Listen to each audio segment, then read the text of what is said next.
ঢাকা থেকে একবারে বাড়িতে চলে আসার ১ সপ্তাহ আগে তোশকটা নিয়েছিলাম। কে জানতো যে ১ সপ্তাহ পরেই একেবারের জন্য বাড়িতে চলে আসব।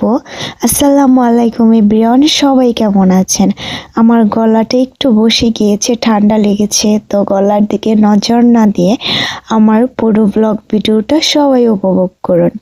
ঢাকা থেকে চলে আসবো সেটা জানতামই না, একদম হঠাৎ সিদ্ধান্ত নেওয়া। কারণ যদি জানতাম যে বাড়িতে চলে আসব তাহলে আমি এই তোশকটা নিতাম না টাকা খরচ করে। কারণ যখন চলে আসি তখন হুট করেই চলে আসি সিদ্ধান্ত ছাড়াই। তো যাই হোক, সব কিছু নিয়ে বাড়িতে চলে এসেছি। একদিক থেকে মনটা অনেক শান্তি যে যত যাই কিছুই হোক মেয়েদের সাথে থাকবো। যখন আমি ঢাকায় ছিলাম তখন যা কিছুই আমি রান্না করতাম কেন জানি আমি খেতে পারতাম না। যে কোনো তরকারি রান্না করতাম, একটু নুডলস রান্না করতাম, একটু মাছ রান্না করতাম, যাই রান্না করতাম শুধু আমার মেয়েদের কথা মনে পড়তো। মনে হতো যে নিহানিশা যদি থাকতো তাহলে কত মজা করে না খেত এই খাবারগুলো। কেন জানি খুবই খুবই কষ্ট হতো। হয়তো মায়ের মনটা এরকমই হয়, তাই না? তো আমারও তাই তো এরকম হয়েছে। যখন আমি ঢাকা থেকে বাড়িতে চলে আসি তখন আমার মনটা অনেক ভালো হয়ে গিয়েছে।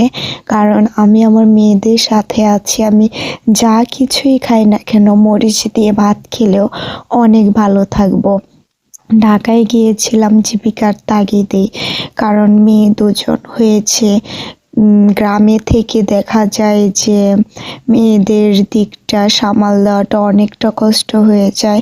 আর যেহেতু ওরা টুইন বেবি, ওদের সব খরচই দেখা যায় যে একসাথে লাগে। তো নিহানিশার বাবার কাজও ছিল না তেমন, সেক্ষেত্রে আরও ঢাকায় যাওয়া। তো নিহানিশার বাবার কাজ যখন আবার হাতে এসে পড়েছে তো চিন্তা করলাম যে না, বাড়িতেই চলে যাই, মেয়ে দুটোকে নিয়ে থাকি, মেয়েদের একটু সময় দিই। তো ঢাকা থেকে আসার পর থেকে মেয়েদেরকেও ভালো সময় দেওয়া হতো। মা ছাড়া সন্তানেরা একটু ছন্ন ছাড়া হয়ে যায়, কেমন যেন মনে হয় যে একটু যত্নের অভাবে থাকে। তো আমার কাছেও এটাই মনে হয় যে আমি যখন আমার মেয়েদের কাছে ছিলাম না তখন নিহানিশার হয়তো মায়ের অভাবটা অনেক অনেকাংশে ওরা বুঝতে পেরেছে। আমার মতো এমন কে কে আছো আপুরা যে বাচ্চা ছাড়া কয়েকদিন হলো দূরে ছিলে? আমি কিন্তু 6 মাস ছিলাম। এমন কোনো আপু যদি থাকো যে বাচ্চাকে রেখে দূরে ছিলে তো অবশ্যই কমেন্টে বলে যাবে। আর যারা কিনা বাচ্চার সাথে নিয়ে থাকো তারাও অবশ্যই কমেন্টে বলে যাবে। তো আজ এই পর্যন্তই, আবার আরেকটা ব্লগ নিয়ে আসবো। সবাই ভালো থেকো, আল্লাহ হাফেজ।